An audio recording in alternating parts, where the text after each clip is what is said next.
Tommy DeSimone went into a house in South Ozone Park, Queens in February 1979 and was never seen again. To this day, 45 years later, he appears in FBI records as a missing person, not as a homicide, not a kill, just as a name on a list of people who disappeared. The official narrative, the one Martin Scorsese turned into a movie, is that the Gambinos had Tommy killed because he murdered Billy Batts in 1970. On one hand, yes, Billy Batts was a made Gambino soldier, and the killing of a made man without authorization is a death penalty in the mob. Against that, the Gambinos waited 9 years to cash in on that debt, and there were countless opportunities for them to do so when Tommy was vulnerable. The federal court documents from the 1983 RICO case, United States v. Burke, Eastern District of New York, contain a $2.10 million loan sharking ring run by Jimmy Burke from Robert's Lounge in Ozone Park. Tommy DeSimone's name is mentioned 3 times as the Queen's debt collector for that operation. You can look at these documents at the federal courthouse, and they were never mentioned in the production notes for Goodfellas. In the movie, you had a psycho who shot himself trying to control himself. That's a clean story. The true story is about $180,000 in skimmed collections, a partnership gone vicious, and a deal struck between Jimmy Burke and the Gambinos, for which Tommy was the collateral. The reason it's not that story is not because it's not art. It's that it doesn't revolve around the hero the film celebrates. Tommy was born at Kings County Hospital in Brooklyn on November 8, 1950, the third son of Rosario DeSimone Sr., a construction worker from Flatbush, and Carmela DeSimone, a stay-at-home mother. In 1950s Flatbush, Italian-Americans went to church on Sunday and paid their local bookie on Monday, and it wasn't seen as hypocrisy. His older brother, Rosario Jr., Stax, was already in the mix by the time Tommy was in junior high, and so Tommy was born into this life. Goodfellas portrayed Tommy as Henry Hill's age mate, 2 school kids who grew up together and got into the life together. But the real timeline has Henry Hill, born 1943, working for Jimmy Burke as early as 1966, when Tommy was 15 years old and 3 years away from his first crime. In November 1969, Tommy DeSimone helped to kill a loan shark customer in Woodhaven, Queens, a man who owed Jimmy Burke $4,200 and had missed 6 straight weekly payments. The detail you read in the investigation report but never see in a TV show or movie. Tommy took the phone out of the wall and brought it with him after the murder. Because in 1969, you couldn't just smash a cell phone. You had to make sure that someone couldn't call the police. And Tommy thought about that before he walked in the door. Tommy was 19 years old, and he was planning ahead. Goodfellas. Showed you a man who lost his temper and killed. The phone, which has been in an evidence room in Queens for decades, paints a very different picture. In the late 1960s, the Lucchese family made John F. Kennedy International Airport the most productive criminal location in the northeastern United States, according to federal law enforcement, as a source of cargo thefts. By 1968, cargo thefts at JFK were estimated to be bringing in $1 million a month, and Jimmy Burke, born James Conway in Manhattan in 1931, raised in a succession of foster homes in Queens and Long Island, was in charge of the entire operation. Burke was not a typical mobster like the one depicted in Goodfellas. He was more careful with finances than most criminal figures. He kept an internal ledger of accounts and remembered to the cent how much money was owed to him years on, and did not tolerate error. The FBI agents who kept tabs on him for decades referred to him as more accountant than gangster, a label that has never been applied in any dramatization of his life. Tommy joined Burke's team in 1967 as Muscle, a 19-year-old who was gaining a reputation for violence and fearlessness. For Burke, Tommy wasn't just a killer. He was a man who could sit down with a man in debt and explain, without ever raising his voice, that there was only one way this conversation was going to end. That particular talent, cold intimidation, was how Tommy earned a place in Burke's network during the early 1970s. The Lufthansa job in December 1978 changed the maths. The $5 million haul, the biggest cash heist in American history at the time, brought the attention of the federal government on a scale never seen in Burke's operation, and it forced everyone in the network to make life and death calculations that they had never previously had to make.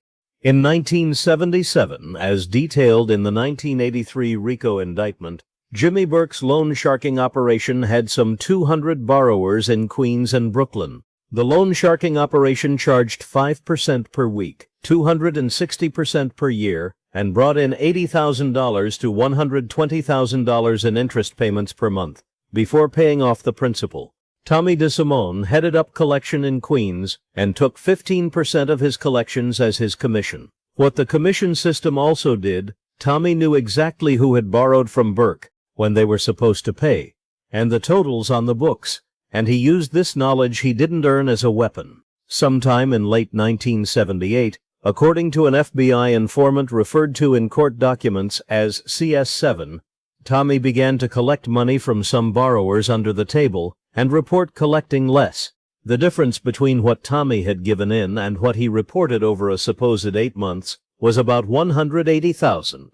In the organized crime, stealing money off the top of someone is referred to as skimming the boss. It has a universal outcome. What's different for Tommy is that Burke learned of the skim not from his books, but from another source, a Gambino family associate who had borrowed money from Burke's business and separately informed his own crew of discrepancies between how much he paid Burke and how much Burke recorded. That went to Gambino underboss Aniello Dellacroce, and Dellacroce, who was already holding the 9-year-old Billy Bat's beef, now had a second incentive to see Tommy DeSimone removed. The figure that encapsulates the whole thing, the skimmed cash, a total of $180,000, and a $5 million heist whose members were already being methodically killed. Tommy had put himself in an untenable position, and he didn't know that the two issues had converged in a meeting between Burke and Dellacroce. In October 1978, Detective Sergeant William Pia of the Queens Organized Crime Task Force prepared an internal memo which stated that Burke had apparently been covered at the precinct level in the 106th Precinct in Ozone Park. That memo, cited in the 1983 discovery materials for the RICO case, named a captain who was allegedly paid cash through a Ozone Park social club. In January 1981, a month after the federal investigation was officially expanded, the captain retired and was never charged. In 1981, a Nassau County court clerk was found guilty of intentional filing a loan sharking case related to the Burke network, a filing mistake that led a key witness to miss his trial date and the case to be thrown out. He was fined $3,200 and did no prison time. His name was Gerald Fasano, and he is identified in the RICO documents as a minor figure who was paid some $11,000 over the course of 3 years by Burke. In 1979, Karen Hill, wife of Henry Hill, testified in front of a grand jury. Testimony was included in partially unsealed documents from 1984 that an unnamed NYPD detective visited their home in early 1978 and relayed the message that some of the investigation would slow down. That constable never was found. The grand jury record recorded the testimony which was not pursued. On February 3, 1979, 3 weeks prior to Tommy DeSimone's disappearance, Paula Siofi, a 34-year-old Canarsie, Brooklyn woman whose husband had borrowed money through the operation of Burke, was shot outside her home. Her murder was deemed a robbery. The man, later listed as a person of interest by her family, had been recorded as being part of a network of enforcement by Burke, but never charged, and her case still remains unsolved on record in the NYPD today. Nowhere in the film is Gerald Fasano, Paula Siofi, or the captain who retired a month before the federal investigation expanded mentioned. On December 16, 1978, 2 days after the Lufthansa job, Parnell Stacks Edwards was murdered in his apartment in East New York, Brooklyn. One of the people whom Tommy had grown up with before either of them realized what the life really cost was Stacks, the childhood friend of Tommy DeSimone. Burke had the Stacks killed since he went to sleep during the heist rather than drive a truck, and his inability had left forensic evidence. Tommy didn't argue. He made no protest, no objection, no exception. It was that silence, that particular lack of protest, which was afterwards declared by FBI analysts to have been the time when Tommy switched his relationship with Burke to subordination rather than partnership. Between December 16, 1978 and February 14, 1979, 6 members of Burke's network were dead or missing: Stax Edwards, Richard Eaton, Louis Cafora, Joanna Cafora, Martin Krugman, and Tommy DeSimone. It is 6 individuals in 60 days. The internal files made by the FBI at that time, through the efforts of FOIA requests made in 1991, recorded the order as a methodical extermination of Lufthansa members, but states that no individual murder could be tried in court without supporting evidence of a witness who was still alive and would speak. That witness would be Henry Hill, but by that time Tommy had been dead for 2 years, and it was too late to do anything to stop it. Joanna Cafora was 7 months pregnant when she was last seen with her husband Louis in January 1970. Her age was 29 years. She has no grave.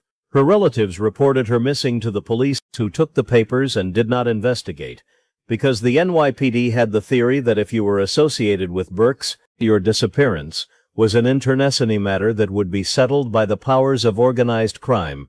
The loan sharking business operated by Burke had generated 47 recorded cases of physical assault in the Queens and Brooklyn courts in the years 1975 to 79, and this figure is only the victims reported their cases to the police, and loan shark victims virtually never do so. The FBI calculated the actual rate of assault to be 4 or 5 times greater. That is, between 180 and 235 individuals were physically injured in the course of the enforcement of the collection by Burke in those 4 years, in one borough of one American city. In 1978 alone, 3 of the borrowers related to the Queens operation of Burke tried to commit suicide.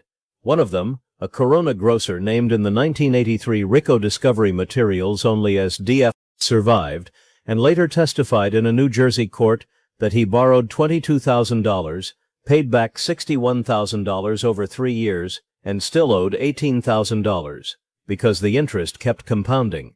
In November 1978, he shuttered his shop and took his family out of Queens the same week. He was 44 and he lost all he had created during the last 2 decades. The NYPD's Organized Crime Control Bureau began active surveillance of Burke's loan shop in March 1979, a month after Tommy DeSimone went missing.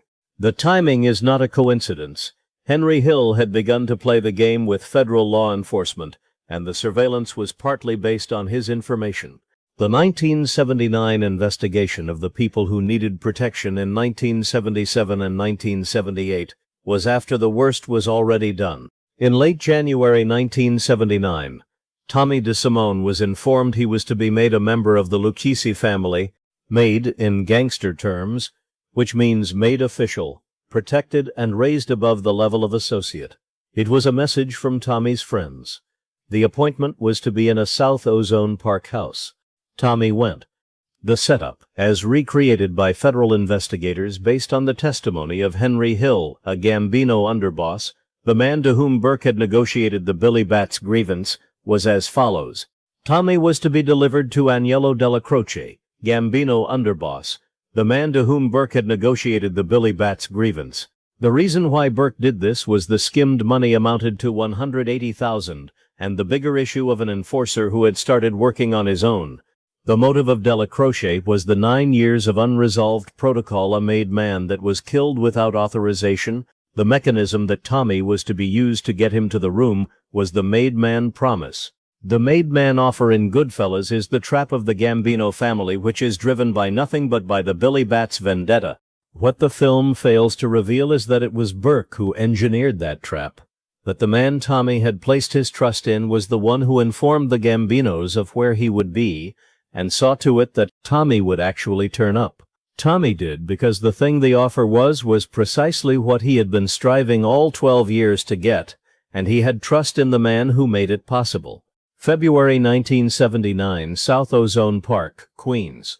A residential street, row houses, a neighborhood that could be any one of a dozen neighborhoods within 5 miles. In some place out on that street, or just off it, Tommy DeSimone sat down in a room and the door closed behind him. Jimmy Burke kept on working in Robert Lounge 3 years after Tommy vanished. He was sentenced to 20 years in 1982, not for the Lufthansa job, not for any of the 6 subsequent murders, but for another truck hijacking. He passed away due to lung cancer on April 13, 1996, at Butner Federal Correctional Complex, North Carolina. His occupation is listed as laborer on his death certificate.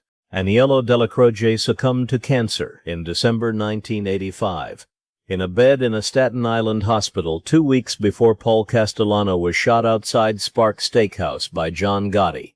Dellacroce was never charged with Tommy DeSimone's disappearance. He passed on as a free man, in a hospital, with his family by his side. The $180,000 Tommy skimmed, if that's the right number, and the federal documents indicate that it is, was never paid back, never accounted for, never discussed in any subsequent court case.